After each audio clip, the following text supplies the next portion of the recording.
Good morning. Really cool to have you all here. I hope you had a great break and stuff, and yeah, I really appreciate you being here. Today we're going to talk about Bohr's theory and what Bohr did to figure out how atoms are put together. And before I talk about what that means, I do want to just say that on Friday, class presentation day should be totally cool. That's the only thing we'll do. So make sure you're there right at 1:10 p.m. We'll start right away. We won't have a problem set, no quizzes, no labs afterwards or anything like that. You'll give your class presentation, the paper is due, as well as the calorimetry lab that we did last week Friday. I'm so out of space-time. Week ago Friday, whatever day that was and stuff. But that should be pretty cool. It's only for this class. It shouldn't take that long, but it should be really fun, and I sure am looking forward to seeing it. Any questions on that? The lab is due Friday? Friday, that's right. Friday at 1:10, that's right. Sometimes in books, and probably this Friday during some presentations, people will represent atoms in this way, which is the classic way to represent electrons around atoms. So this is how you might say neon. Now neon has 10 electrons, 10 protons, so neutral neon has 10. And as we'll talk about, there's these kind of like shells around it. So the n equals 1 shell is inside and the n equals 2 shell is on the outside. These little dots are electrons and stuff. And this is a great way to talk about what the atom is. However, it's totally wrong. And today I'm going to share with you why it's totally wrong and why a better way to represent electrons is in my little models up here of how electrons are placed around atoms. And if any of you use this kind of model for your elements, I'm not going to be disappointed in you, but do realize it's really more of an intellectual way to talk about what atoms are. It's not really very efficient into what atoms actually are. So let's talk about it. Now, if you have a system like this one right here, there's essentially types of orbits, like planets around the sun. And when it comes to gravity, which is how planets go around the sun and suns in the galaxies, et cetera, that works really well. But a difference between gravity and when you have electric charges, which is what you have with electrons and protons, is that you end up building type of a charge, all right? And it's like a type of a friction. You can imagine if you rubbed your hand against sandpaper, it would feel weird. That's kind of this phenomena that you would see. So scientists quickly realized that the classical physics model of how atoms work is incorrect because there shouldn't be a way for them to electrons to rotate around their proton sun without causing this electric charge to build up. So this idea of the orbit is something we'll use, and it's something that you'll see a lot in the real world. But do realize that there's actually a little bit more to it than that. Now, Bohr came kind of out of left field, just like I'm kind of introducing him here in this lecture and out of left field. And Bohr basically says, hey, that's ridiculous, all right? And he came up with his own idea basically just by testing out different things with math. And his new theory, which is sometimes called quantum mechanics or wave mechanics, really revolutionized science. He said that electrons can be in orbits, but there's only certain orbits allowed. And he called them stationary states. Now, I want to talk about what that means just for a second, because this is where we start getting into some weird stuff. I haven't seen Claire since last week, Monday. All right, I can say, hey, Claire, what's going on? Fist pump or, anything. I can do whatever I want. I could smile at her. But I can do it from any distance between Claire and Michael that I wanted to, all right? So I really want to say hi to Claire. I get close to her. I just want to, hey, Claire, cool bro thing. All right, that's fine, whatever, all right? Any distance is okay. And that's what we're used to in our real world. Now, what Bohr said is that maybe I could be this far from Claire and I could be this far from Claire, but I couldn't be this far from Claire. There were certain orbits or distances from the nucleus, all right, or Claire in this case, that I can exist in, but I can't be in all of them. And that was wild, because in our day-to-day world, that doesn't make any sense. All right, I can be as close or as far to Claire, say, hey, all right, but in this world, there were these stationary states that were allowed, and the other ones were not. So he said that the electrons were quantized in certain energy states. And that just says that there's certain places where they're allowed and certain places where they're not allowed. And he was able to model these electrons, which was just amazing. So if you want to know what the actual distances are from the nucleus to where the electrons could be, there was like n equals 1, n equals 2, n equals 3, stuff like that. But again, there's no 2.5s, there's no 1 1/3, all right? There's only these whole numbers. And he used this by this equation, the energy of where the electrons are minus RHC over n squared. Now, R is a new constant. It's called the Heisenberg constant. It's not a number you have to know / memorize, because the Heisenberg constant, we've kind of moved on from it, shall we say. Tihowever, for this stuff, it is really important. H we talked about before we left for Thanksgiving. H is Planck's constant, 6.626 times 10 to the minus 34 joule seconds. C is the speed of light, 2.998 times 10 to the 8th meters per second. N now is just literally a whole number. It's always a number larger than 0. It's a whole integer. It can go 1, 2, 3, 4, etc., etc. So if Claire is the nucleus and I'm an electron, the closest I can get to Claire would be n equals 1.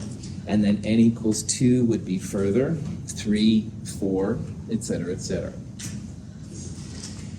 He used this using sharp line spectra, which were kind of cool, how the certain elements only give off certain things. And he basically just modeled what he found and found this model, which works really great. And it's amazing. It really is amazing.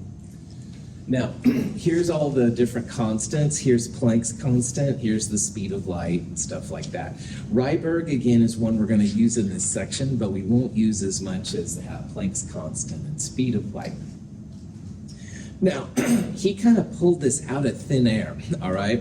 And that's amazing unto itself. He literally made the data, looked at the values, and the data fit this model really, really well. The cool thing is that now that we've had advanced people looking at it, the current model actually it uses this stuff too. So he kind of pulled it out of thin air, but now we've got theory behind it, so it actually works pretty well. So it's amazing. Bohr is definitely kind of a unique thing and stuff, that he was able to pull all this stuff together. So I want to talk about what this Bohr model means and how important it is. The atomic spectra can be explained really well with this model, and that's where Bohr kind of took his stuff from. So let's talk about how we can use these n values and figure out what's exactly happening. Now, imagine that Claire is right here, all right? And this is me. And I was like, hey, Claire, what's going on? All right, so this is as close as I can be to Claire without getting in that personal space thing. On the other hand, maybe I just want to say, hey, Claire, what's up? So I don't have to be as close. This would be the next level. So these are literally now where the electrons are jumping, if you will, between the nucleus. This shows 1, 2, 3, and 4, the first 4 levels. And remember that Bohr's equation has minus RHC, and RH and C are just constant, so that's just a number. But it's over n squared, not formatted correctly. Sorry about that. So you can see here, if you're into math, that 1 over 1 squared, 1 over 2 squared, 1 over 3 squared, they get a little closer as they get higher. But what's really interesting is that this model works for describing how electrons are giving off energy. According to the Bohr model, when a hydrogen atom receives energy, its electron leaps from a low energy orbit to a higher one, forming an excited state. As the atom loses energy, the electron jumps back to a lower energy orbit, releasing light as it goes. When gaining energy, the orbit to which the electron jumps depends on the amount of energy involved. When the electron occupies the lowest energy orbit possible, The atom is said to be in the ground state. So electrons start as close to the nucleus as they can. That's called the ground state, and that's where we're going to base a lot of our stuff on. But what happens is, some kind of light comes in from the sun or electricity zaps it, whatever. The electron absorbs energy and it moves to a higher n. So let's say it moves up to n equals 4. This is an energy axis. And so to go from n equals 1 to n equals 4 is like climbing a ladder, all right? It takes energy to go to the higher parts of the ladder. So is going from n equals 1 to n equals 4 endothermic or exothermic? Does it take energy or does it give energy off? Is it easier to go up the ladder or down the ladder? Down. Easier to go down. So going higher on the ladder takes energy. It's endothermic. It has to absorb energy. On the other hand, you're up here and like, I want to get down, which is basically me, I'll be honest. Anyway, in this case, yeah, get the F out of there. I'm sorry, I don't want to use bad words in my class, but getting to a lower part then, you actually release energy. So the first thing I want you to know is that going from lower end to higher end is going to be endothermic. It's going to be positive energy values. On the other hand, going from higher end to lower end, the electron is going to release energy. It's going back down the ladder to a lower place. So endothermic, exothermic. Positive delta E, because endothermic values are positive. Exothermic would be negative delta E going down. Questions on that? So you can actually calculate the change in energy for 1 mole of electrons falling. So let's do the 2 to 1. Now remember, going from 2 to 1 it's like getting from the higher part of the ladder to the lower part, which is easier. So you're going to get energy out. Should be a negative number. And you can absolutely do that. Now, delta is always final minus initial, so final energy minus initial energy. Now, when you go minus RHC over n squared, the n is going to be the final state, n equals 1, and the initial will be where it starts, n equals 2. Because it's a mole, we're going to throw in Avogadro's number in there as well. Now, minus RHCl, those are all constants. Rydberg, Planck's constant, speed of light, and now Avogadro's number, 6.022 times 10 to the 23rd. 1 over final state squared minus 1 over initial state squared. Well, the final state is 1, so 1 over 1 squared is 1, minus 1 over the initial state squared, 1 over 2 squared, which is 1/4. So 1 minus 1/4, all right, is 3/4. Multiply that by RHC and L, because it's a mole, a negative sign, because that was part of it, and lo and behold, negative 984 kilojoules per mole is the energy for electrons going from n equals 2 to n equals 1. It's exothermic because it's a negative number, all right? If it was a positive number, that would be absorbing the energy.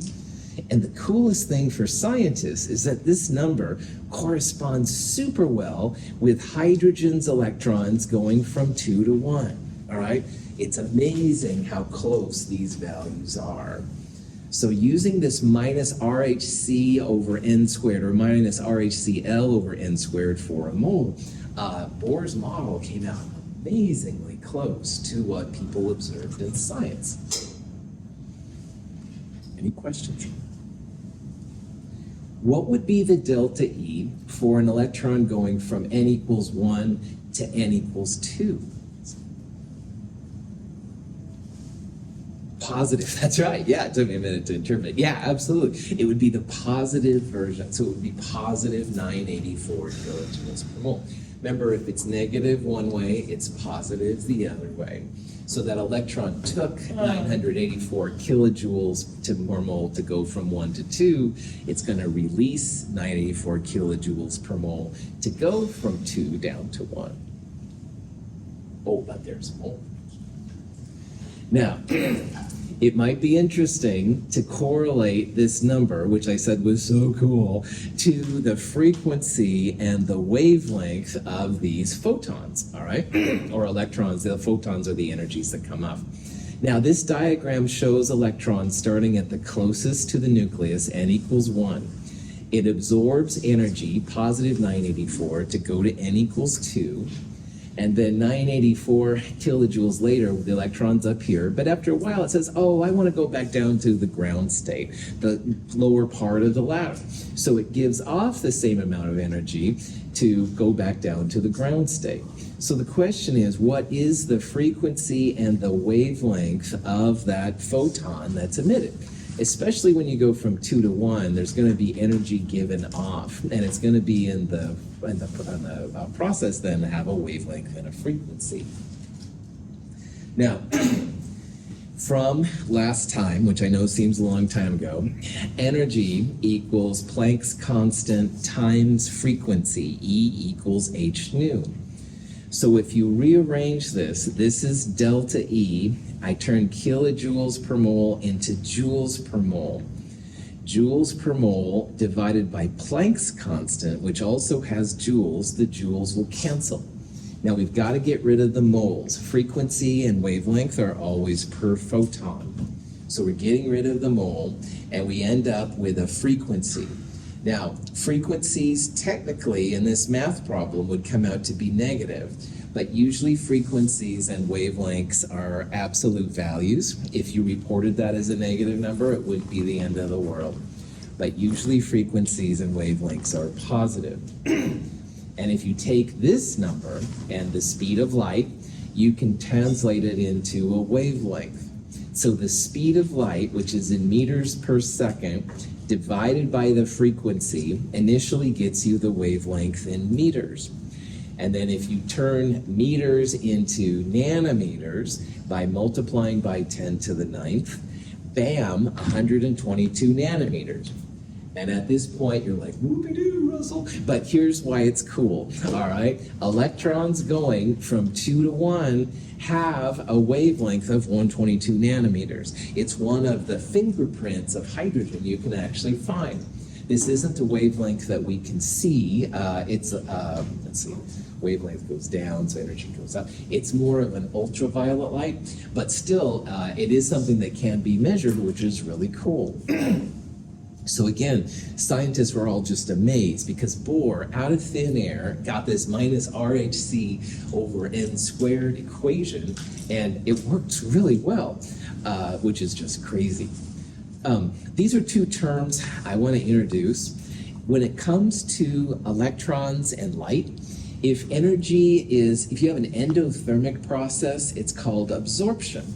And on the other hand, if the electron is jumping down to a ground state and energy is released, it's called emission. And next week's lab, our final Chem 221 lab, is going to be an emission spectrum lab. We're going to see these lights come off. Absorption is really cool too, but you don't usually see anything. Emission is like basically light bulbs overhead. You can see this stuff come out. So when we talk about emission, it's the exothermic version of jumping down the ladder. On the other hand, absorption is energy going from a lower end to a higher end. Prof. You're probably like, oh my gosh, right? Like you just went through a couple days off, you were thinking about a million other things besides this, and you're like, what the heck is he talking about, right? Well, to summarize, Bohr came up with this minus RHC over n squared thing, which was just incredible, all right? It's incredible because it describes how electrons jump in these shells, these orbits, all right, excuse me.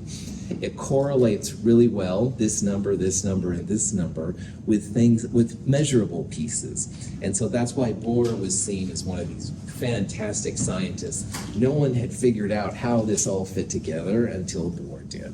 Now we're going to talk about how people took Bohr's theory and ran with it and got better theory behind it and stuff like that. Put that back. Questions? Okay. So here's two diagrams, all right? And these could be for hydrogen. These could be electrons running around. And the question is, which diagram is an emission line? Now, the first question you got to ask yourself is emission endothermic or exothermic? Exo, well done. Exothermic and emission go together. Endothermic and absorption go together. So the next question comes, looking at these diagrams, A and B, all right, which one of these is exothermic? Which one is an emission line? A, that's right. Higher n to lower n. It's like higher on the ladder to lower on the ladder. And that's always easier than going up the ladder. If you go up the ladder, 1 to 2, 2 to 3, or 1 to 4, 1 to 5, whatever, those are endothermic transitions.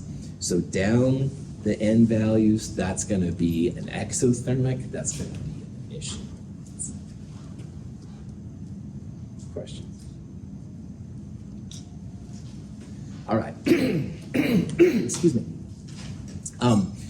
We saw last week, Monday, how when light goes through samples, there can be these little lines that show up, and those are the emission lines. Absorption is a similar process. In the picture I showed last week, Monday, there were like actual colored lines where these black things are. In an absorption line, though, those places where the colored lines, they're just black, all right? And the reason I'm making such a big deal of absorption is that if you are in biology, and if you've used Spec 21s in the hallway, and maybe you have, maybe you haven't, those are absorption spectrometers, all right? And they're super useful. Both emission and absorption can be really helpful, not just for biologists, but for chemists as well.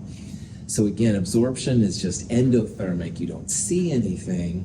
Emission lines, you would see lines at those black spaces, but you wouldn't see like the background stuff. So, and there's cool stuff to do.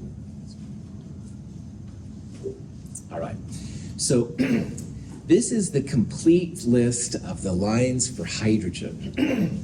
Now, there are always we're looking at higher n to lower n. These are all emission lines. So these are lines you could actually see. And I want to focus on this middle group right here. Balmer was the first one to see the fine line spectrum for hydrogen. And if you remember from the other day, and I can't remember what I had for breakfast, so if you don't, it's all right. But anyway, hydrogen had 4 really important lines on it, all right? And the origin of those lines now we can understand with Bohr's theory. It's when electrons are jumping, if you will, from higher n to lower n.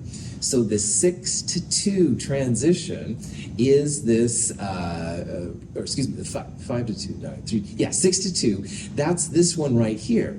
All right, or wait a minute. No, it's this one right here. My apologies. 6 to 2 is this 410.2 nanometer transition. And the 3 to 2 jump is this red line right here. And they correspond super well with wavelengths that we can measure. We're going to see these 4 lines in the last lab next week, all right? It's just amazing. And again, Balmer's lines, it can be explained with Bohr's theory really well. Now, in addition, there's also an n equals 1 group of lines called the Lyman series for hydrogen. These are ultraviolet, and we can't see them with our eyes. But with the right kind of spectrometer, we can. And these are the wavelengths that source. This is an infrared group of lines. It's called the Paschen series. And Paschen was able to study these with an infrared spectrometer. We don't need to worry about that. Anyway, these are his lines, and it worked for all of them. So again, Bohr, just out of left field, came up with this theory. It was amazingly accurate. People were astounded by what it could do. So, how long did it take him to find that out? It was a couple decades. Yeah, right on. And he worked with different groups and stuff. For a while, some people thought he was kind of ridiculous, and so he more or less kicked him out, in my opinion. And so he moved to other groups. But yeah, so be patient with your ideas. If anybody knocks you down, just keep Prof. back on. Bohr received the Nobel Prize, which is always a pretty accomplished kind of a thing unto itself in 1922. Because again, he was the first one to make sense of these sharp light spectra. It worked beautifully well when it came to wavelengths and figuring out what things were. However, it wasn't a perfect theory, all right? The most important one that I've talked about so far is that this whole idea of these quantum shells and stuff, he just kind of threw in. It made sense. It worked with his model that he used, and it worked super well, but he didn't have any like real reason to introduce a quantum shell. And the other thing that people found out is that Bohr's theory works really great for single electron species. It works great for hydrogen, and it works great for the helium +1 ion. But if you start having 2 electrons, like neutral helium, or carbon with 6 electrons, Bohr's theory didn't work as well as people wanted to. So Bohr was definitely a big step in the right direction, but it wasn't the final kind of thing. So the next thing we're going to do then is start seeing how they took Bohr's theory and ran with it even further to get to what's truly quantum mechanics, quantum physics, quantum chemistry, stuff like that. Now, every time I see the picture of this guy right here, de Broglie, Louise de Broglie, I'm a little bit jealous. If you're ever in my office, I can show you my PhD thesis, which is something you write when you get a master's or a PhD or something like that. And my PhD thesis is, I don't know, 400 pages, all right? It's like a big class presentation project, all right? Really big. But anyway, yeah, it took me a couple of years, not Bohr's length, but it took me a couple of years to do it. De Broglie's thesis, 7 pages, all right? And I was like, oh, seriously? Because this was blood, sweat, and tears. Like, I was up for 4 days straight one time, like, working on my thesis. It was really intense. De Broglie's thesis, 7 pages. It's all in French, so I can't read it. But anyway, it was really impressive. So I want to talk about de Broglie's theory and how it also was a player in all this, because no one had thought about this. It's just amazing. Anyway, de Broglie realized that E equals hc over lambda, which we've seen. The energy of the waves is depending on wavelength, etc., Planck's constant, speed of light. And he also saw that Einstein's equation, which had come out just recently, was E equals mc squared. E equals mc squared equals hc over lambda. So what he did is he took these 2 equations and set them equal to each other. So mc squared equals hc over lambda. One of the c's goes away. So you have mc equals h over lambda. And then he realized, particles can't travel at the speed of light. So he turned the speed of light into just velocity, a speed. And he came up with wavelength equals Planck's constant divided by the mass of the object and the speed or velocity of the object. And bam! All right? Simplicity, but 6-7 pages later, this was his PhD thesis. Now, why the thesis committee said, whoa, we've got to talk to Einstein on this because we don't know if this is right or not, is that he was claiming that particles with mass m and a speed v are going to have a wavelength. And if you look at me, all right, and I walk back and forth, don't have to be so fashionable, but you don't see me like with a wavelength, all right? You know, I've had a lot of caffeine, but not that much today. So, right, you don't see me like moving like this, and like I haven't been drinking or any, you know, right? So I don't have a wavelength, man. And we don't think particles should have wavelengths. And this is what de Broglie claimed. He claims that particles with mass m and speed v are going to have a wavelength. And his committee didn't know what to do with it. So they sent him to Einstein. Einstein said, give this guy his PhD. And he ended up working with Einstein for a while, stuff like that. So bam, de Broglie came up with this equation. And it's so simple when you think of these equations, just putting them together. It's algebra. Yeah, there's a lot of creativity in this group. So whoever, you all look at these equations I'm throwing up here and think, oh, maybe this could go with this. All right, brought that back on. Anyway, let me kind of digest a little bit there. No one thought that particles with mass and speed would have a wavelength, all right? And lo and behold, de Broglie, using two very simple equations, put this together. Not only did he get his PhD, but he also then revolutionized, as we're going to see, how this stuff all works. Because remember all good old electrons in my crossed out theory up here? I said, oh, they're not like planets around the sun. Well, maybe the particles do have wavelengths. Maybe it's best to think of them as spaces around the nucleus. Let's see how this works. There's a stamp, by the way, they named after him.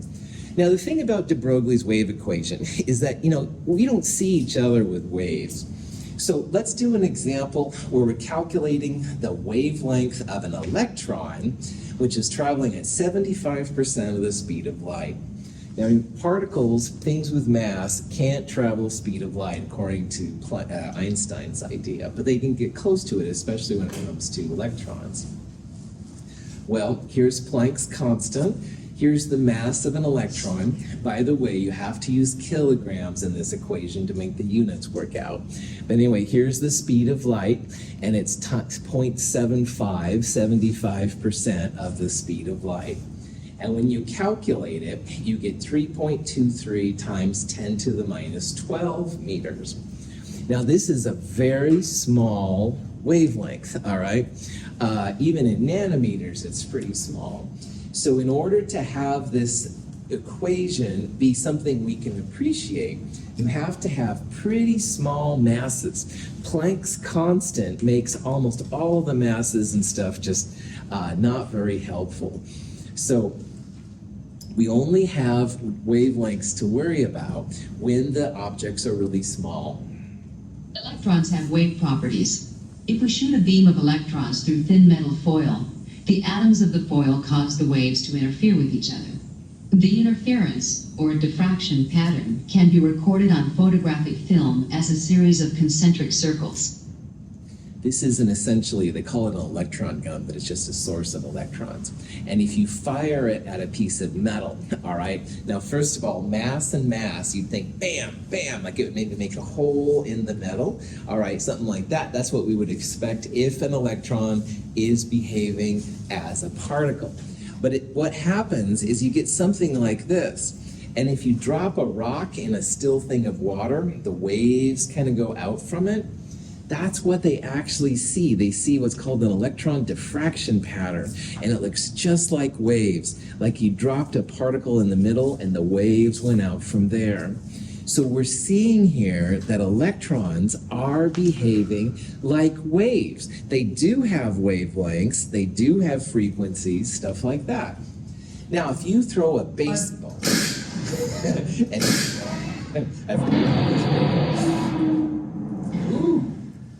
Let me play this thing real quick.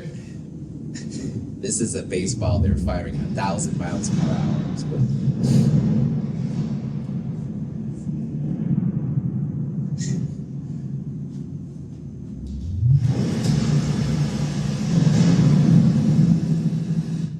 But this is what you would expect from particles hitting other particles. Like, right, sound effects not necessary, special effects not necessary. However, that's what you would think. Like you throw a baseball and stuff, it would hit the mannequin there and do that. This is what people see with electrons. Now, this baseball, which supposedly is 115 grams at 1,000 miles per hour, I calculated what the wavelength would be using de Broglie's equation. And it's 1.3 times 10 to the minus 33 centimeters, which is still unmeasurable by our technology. However, if you've got these electrons going pretty fast, you actually can get measurable wavelengths, which is just crazy. So it's only very specific types of particles where you have an appreciable wavelength. So that's why when I am walking back and forth here, you don't see me swerving like with a wavelength. I have too much mass. I have more mass than a baseball, needless to say. But anyway, so de Broglie is super important when it comes to electrons, because electrons may or may not be acting like particles. They can also interact like waves. Now, Waves opened up a whole new gamut when it comes to understanding what electrons are going through. And this guy right here, who I consider to be kind of the king of quantum mechanics, his name is Schrodinger. All right, and Schrodinger is, he's, if you know about Schrodinger, enough said. He's really cool to read his writing. Anyway, all right, shut up, Michael. What Schrodinger, in a nutshell, was the person that pulled all this stuff together. And Schrodinger did it by using equations for waves, which he called wave equations. And wave functions, which are nothing more than an equation that describes how these waves are going to be, get the little symbol psi. Now remember, the waves we're talking about, they're not like waves at the ocean. It's like if Clifford and I had a rope and we started moving it back and forth. They're called standing waves. And math people are really good about modeling these waves. That's what these wave functions are. They're basically standing waves in an electron. So Clifford might be an electron, I would be like a nucleus, and we would, this rope between us would be like the wave to describe where electrons were between them. These wavelengths describe essentially how the movement of the waves go through.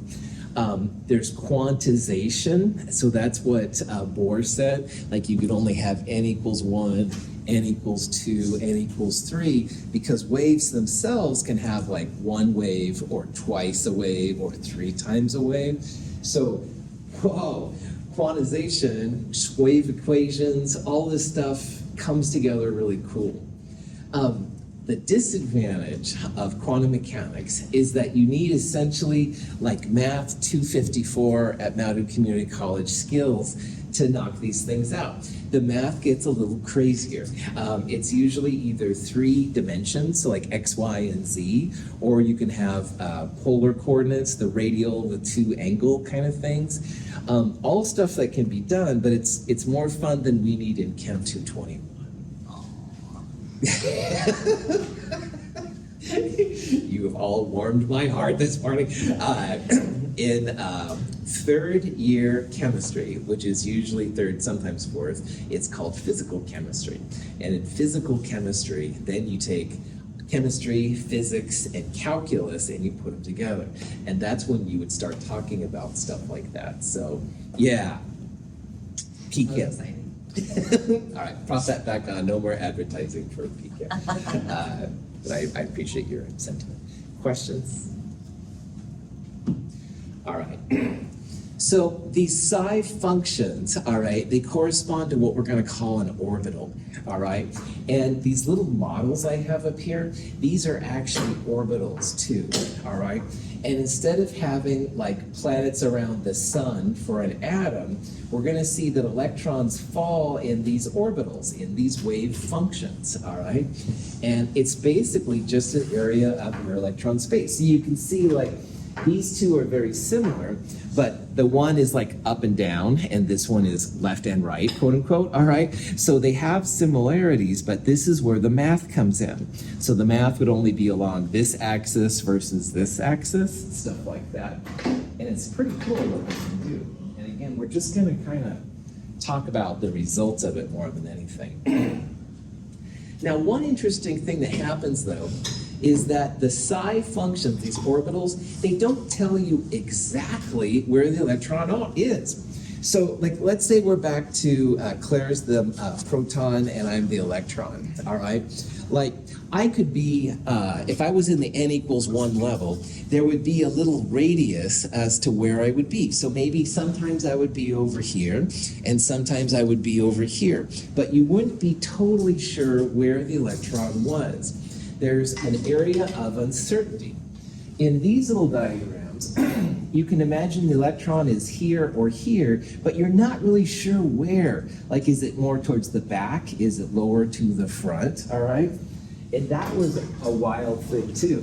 These orbitals are just kind of an area of space. Now, if you take the square of these wonderful wave functions, which again is just more math, don't get too excited, I know.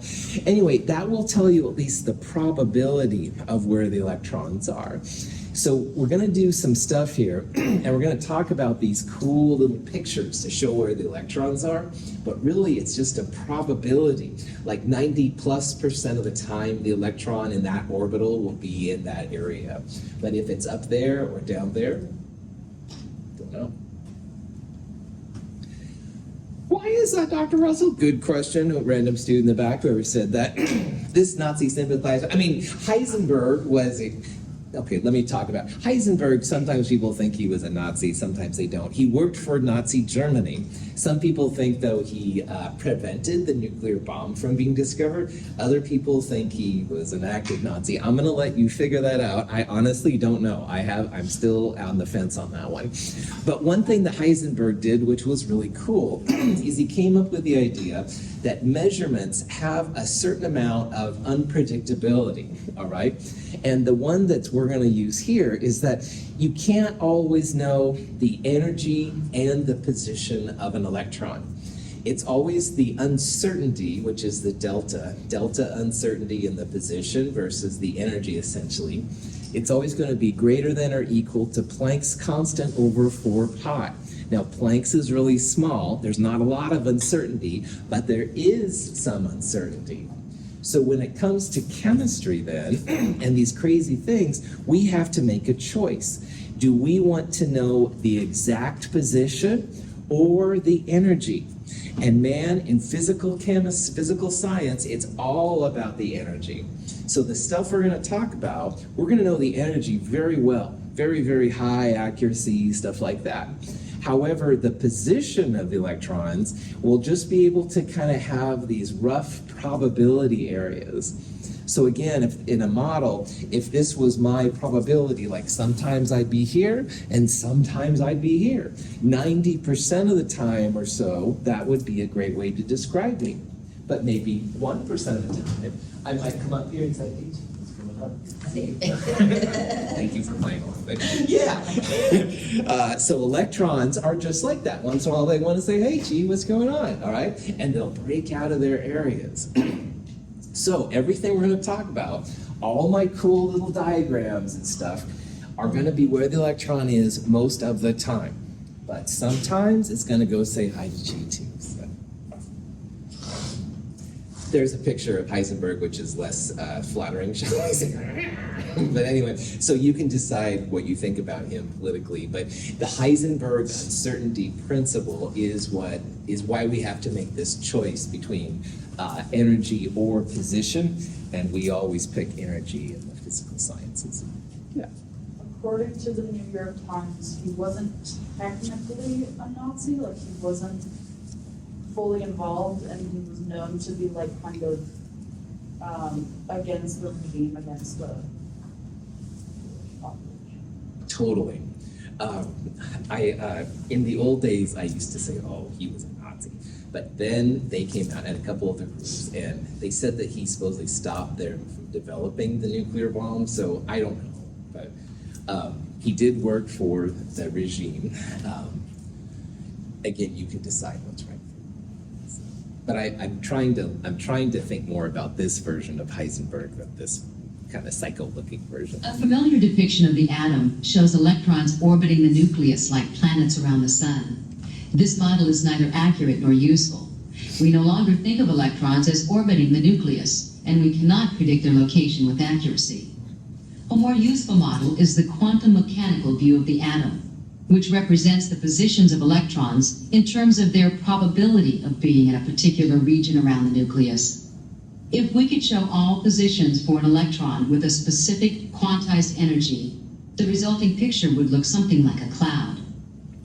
So we've seen in this chapter and in Chem 221 that the atom itself, the model for the atom, has gone through several changes, all right? There was the plum pudding model, which was used for a while.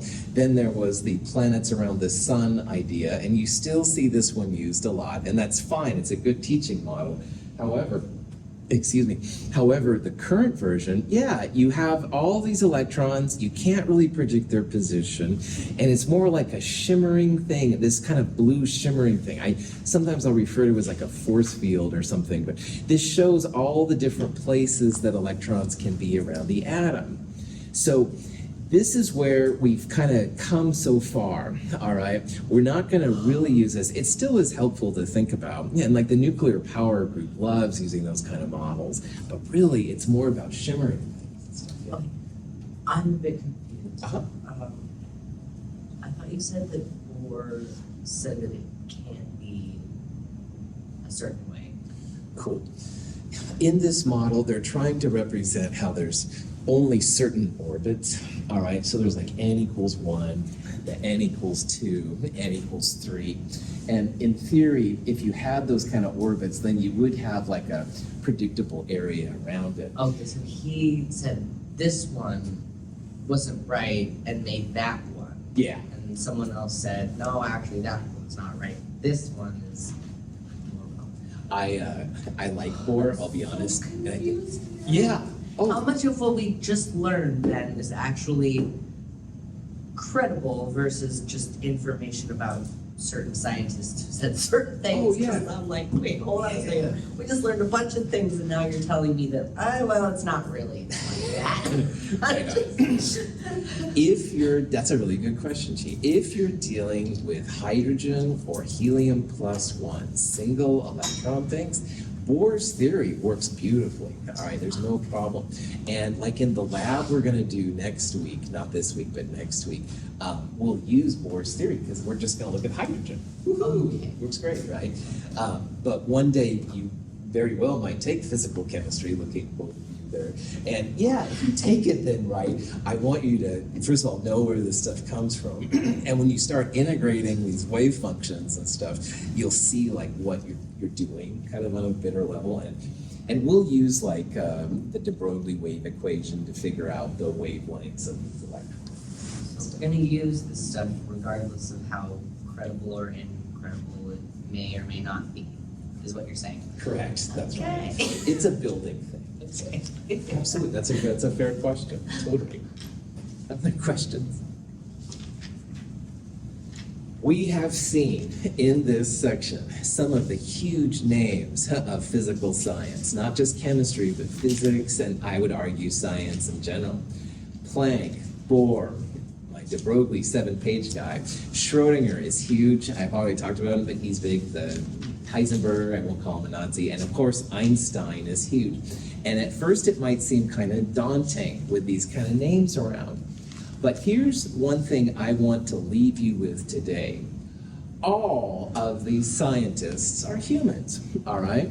Now, this is a picture where we have Heisenberg and Bohr, and they're sitting around in Denmark and stuff like that. This is totally stupid, but right here is a picture of Carlsberg beer.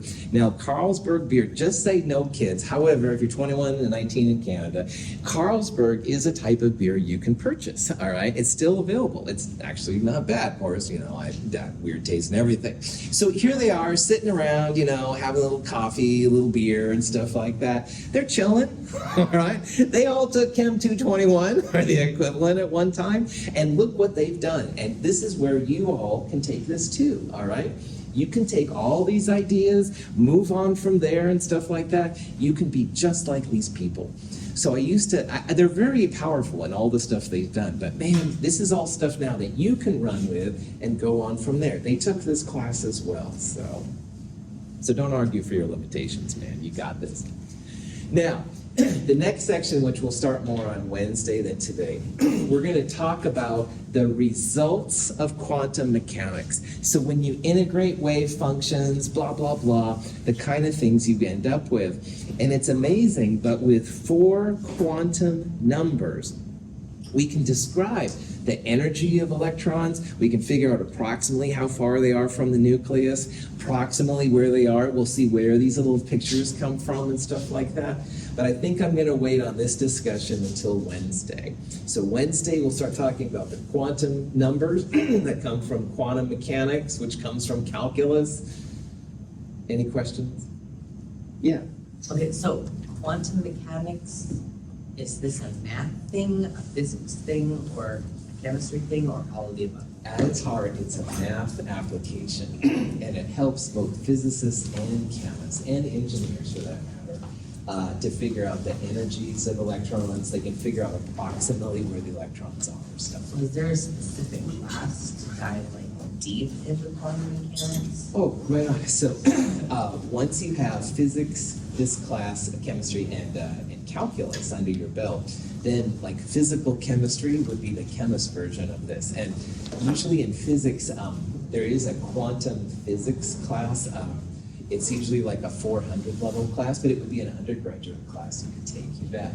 And so the higher physics and the higher chemistry is when you'd actually do this kind of stuff, you bet.